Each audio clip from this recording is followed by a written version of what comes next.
Sa ating unang balita, matagumpay na naisagawa ang coastal cleanup drive activity ng mga miyembro ng Ilocos Norte Police Provincial Office, katuwang ang iba't ibang ahensya ng pamahalaan sa Laoag City.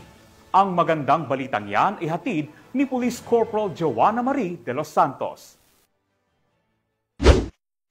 Sa pangunguna ni Police Colonel Jomar Q. Labiano, Provincial Director ng Ilocos Norte Police Provincial Office, nakisa ang mga tauhan ng Provincial Community Affairs and Development Unit sa isinagawang coastal cleanup activity sa Sitio 4 Torre Gabusur, Laoag City. Ang naturang aktibidad ay inorganisa ng ASESWAO o Save the Earth A to Z VR1 na nagtipon ng mga volunteer mula sa Northwestern University, Centro Laoag City at mga opisyal ng Barangay Gabusur.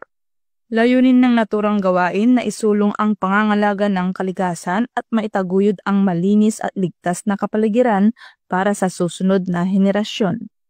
Ayon kay Police Colonel Labiano, patuloy ang Ilocos Norte PPO sa pagpapaigting ng kanilang community partnership at environmental programs bilang bahagi ng bagong PNP para sa bagong Pilipinas.